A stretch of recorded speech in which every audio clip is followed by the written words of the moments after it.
Assalamualaikum warahmatullahi wabarakatuh.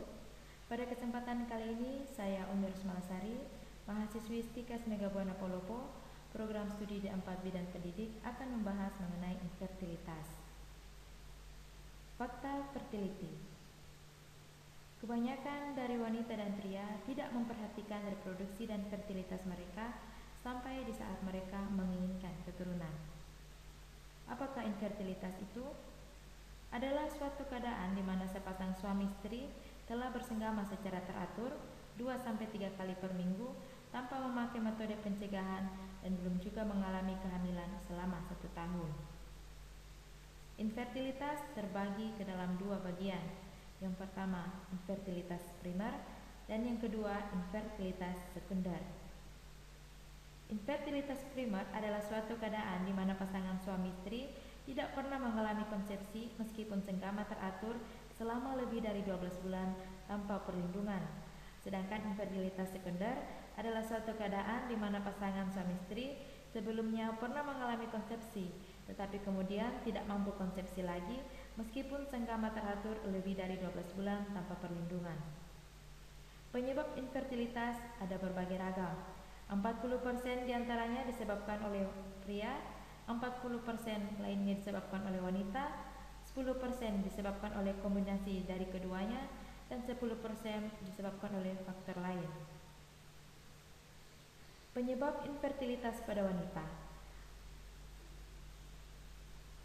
Yang pertama disebabkan oleh gangguan tuba falopi sebanyak 36%, 32% disebabkan oleh gangguan ovulasi, 6% disebabkan oleh endometriosis, dan 40% tidak diketahui penyebabnya.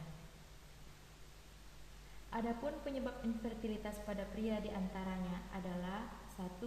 Gangguan spermatogenesis, 2. Cairan seminal kurang dari 2 ml, 3. Obstruksi duktus atau tubulus, 4. Ketidakmampuan koitus atau ejakulasi.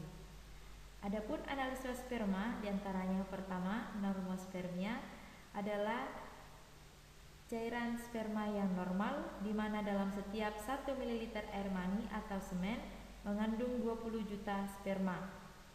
Kemudian oligospermia adalah jenis kelainan sperma di mana jumlah sel tersebut sangat sedikit atau kurang dari kadar normal dalam air mani. Kemudian yang ketiga, astenospermia di mana gerakan sperma rendah. Kondisi ini terjadi bila sperma yang dikeluarkan pria saat ejakulasi tidak memiliki kekuatan untuk berenang dengan cepat melalui lapisan mukosa rahim menuju ovarium untuk membuahi sel. Teratospermia adalah kondisi di mana sperma abnormal sangat banyak atau jumlah morfologi sperma normal kurang dari 30%. Oligoastenoteratospermia, kondisi di mana sperma mencakup jumlah sperma yang sedikit dengan pergerakan sperma yang tidak normal serta bentuk sperma yang abnormal. Azoospermia adalah jenis kelainan di mana tidak ditemukan adanya sel sperma dalam semen atau air mani. Dan yang terakhir, aspermia adalah suatu keadaan di mana seorang pria tidak mengeluarkan cairan sperma sama sekali. Berikut merupakan gambaran morfologi sperma. Di sebelah kiri terdapat spermatozoa yang normal dan di sebelah kanan merupakan spermatozoa abnormal di mana kelainan ditemukan pada bentuk kepala, tubuh, dan ekor. Faktor lain yang menyebabkan terjadinya infertilitas diantaranya umur. Faktor usia sangat berpengaruh pada kesuburan wanita. Selama wanita tersebut masih dalam masa reproduksi, yang berarti mengalami haid yang teratur, masih memungkinkan untuk bisa hamil.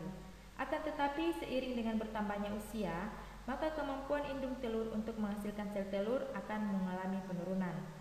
Pada pria dengan bertambahnya usia juga menyebabkan penurunan kesuburan. Meskipun pria terus-menerus memproduksi sperma sepanjang hidupnya, akan tetapi morfologi sperma mereka mulai menurun.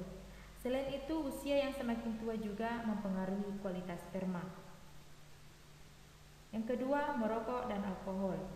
Merokok tidak hanya akan mengganggu kesehatan, namun juga dapat menghambat dan menimbulkan masalah pada kesuburan.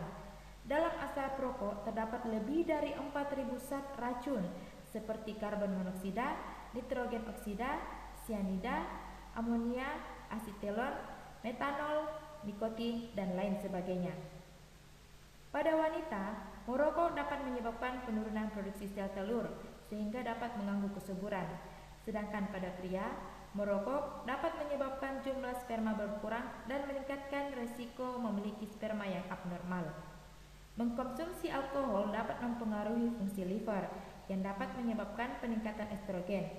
Jumlah estrogen yang tinggi dalam tubuh akan mempengaruhi produksi sperma. Kelebihan atau kekurangan berat badan. Gangguan kesuburan juga disebabkan karena masalah berat badan yang tidak seimbang, terlalu gemuk atau terlalu kurus. Idealnya, berat badan sebelum hamil tidak melebihi atau kurang dari 10% berat badan normal sesuai dengan tinggi badan. Wanita usia subur tidak boleh terlalu kurus dan tentu harus memerhatikan asupan gizinya. Sedangkan terlalu gemuk akan menyebabkan terganggunya keseimbangan hormon yang dapat menghambat kesuburan. Faktor berikutnya yaitu stres. Keadaan wanita yang lebih rileks ternyata lebih mudah hamil dibandingkan dengan wanita yang selalu dalam keadaan stres.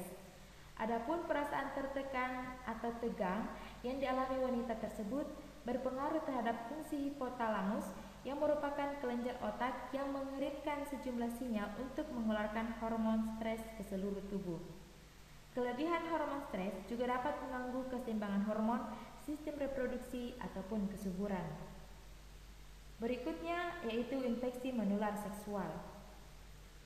Infeksi menimbulkan gangguan kesuburan wanita maupun pria. Sel telur dan sperma yang terinfeksi menjadi rusak. Sel telur tidak bisa dibuahi, sedangkan sperma tidak mampu membuahi sehingga proses konsepsi sulit terjadi. Dan masih banyak lagi faktor lainnya. Langkah-langkah yang dilakukan dalam menangani infertilitas yaitu dengan melaksanakan pemeriksaan infertil atau ketidaksuburan berupa interview atau wawancara.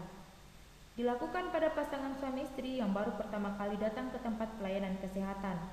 Hal-hal yang ditanyakan pada istri antara lain menyangkut identitas, riwayat haid, keputihan, fungsi seksual, cara hubungan intim, riwayat kesuburan bagaimana, penggunaan kontrasepsi, pernah melakukan pembedahan atau tidak, penyakit kelamin, lingkungan tempat tinggal, dan seterusnya.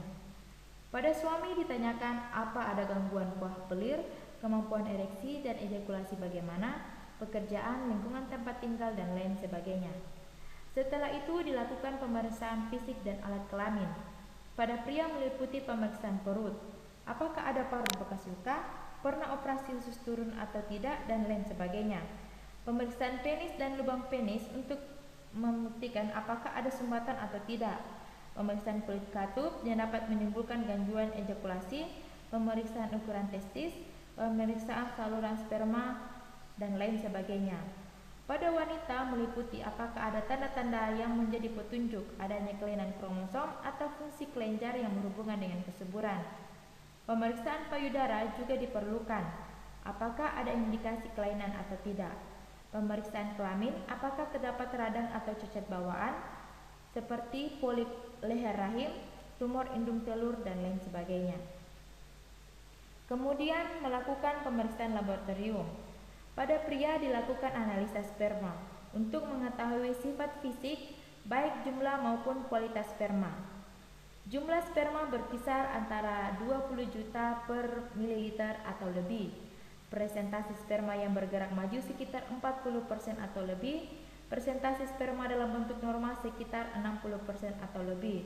Sedangkan pada wanita yaitu menilai siklus haid, antara lain untuk menentukan secara tidak langsung kapan terjadinya ovulasi, apakah indung telur berfungsi dengan baik, apakah selaput lendir rahim mempunyai respon terhadap rangsangan hormon progesteron dan siap menerima pembuahan, untuk menilai apakah terhadap kelainan atau radang pada seraput lendir leher rahim. Itulah tadi pembahasan mengenai infertilitas. Semoga bermanfaat. Terima kasih. Wassalamualaikum warahmatullahi wabarakatuh.